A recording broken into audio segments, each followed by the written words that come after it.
Time now for one of our favorite segments, Gerke's Gold, with our very own Paul Gerke. He is live again for us Thursday night, or Friday morning for him. What's going on, Paul? Good evening, guys. It sounds like you've got the time change all figured out. My brain is still scrambled, especially when I'm doing evening live shots for you and I look behind me and the sun just came up.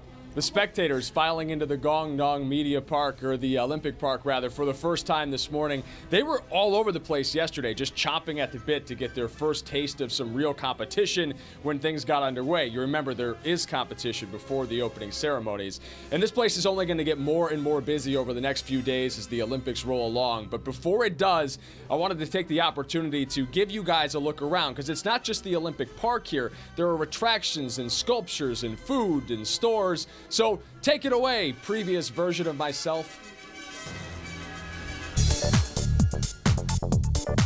Behind me here, this is what we call the Hollywood Squares building. It's where all of NBC's satellite live shot locations will be based, like Jay Gray's and my own. And just a few steps away, the Today Show set. We can't show it to you yet, it's not finished, but make sure to tune in and check it out.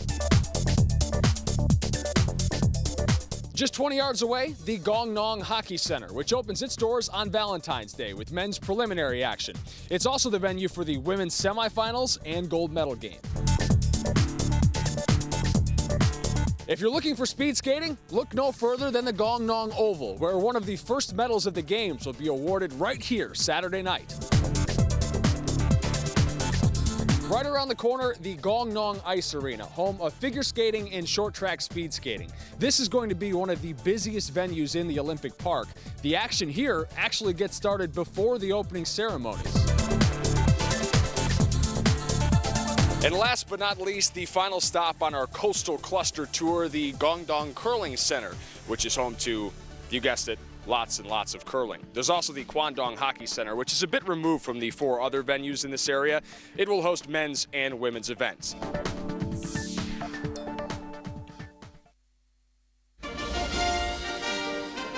Hey there, guys. That curling center, by the way, home to USA's first real victory of the Olympic Games here. They beat the Russian athletes, technically Russian athletes, not competing under the Russian flag, in mixed doubles curling yesterday.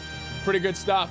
No better way to start the games than beating the Russians at something, right? That's right, yeah. Exactly. Hey, Paul, we heard you got an emergency alert on your phone today, but it didn't really make sense.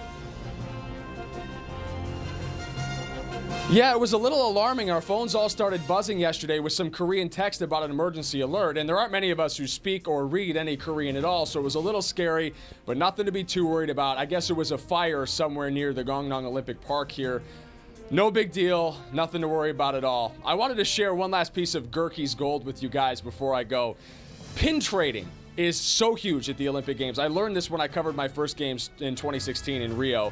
They're like currency here. If you get your hands on some good pins, you can get your hands on other good pins. And I want to show you one of my favorites. I posted a video on my Facebook and Twitter of my collection so far. I hear I've got to go up to the mountain cluster of venues. That's where all the really good pins are. But one that I snagged when I went and visited the DMZ between North and South Korea, this one right here, it says DMZ on it. Pretty cool. I mean, I imagine there's only one place in the world that you can get your hands on one of these. And every single one of these pins carries a story with it. And so when you work this slog of a 27-day schedule covering the Olympics, you tend to forget some of the cool stuff that happens to you. But these pins serve as a useful reminder when you take them home, guys. Paul Gerke is more blinged out than Beyonce with all those pins. I'll tell you, he's right, though. Those pins just last a lifetime, and you'll always remember where you were when you acquired a certain pin. Yeah, You're beautiful.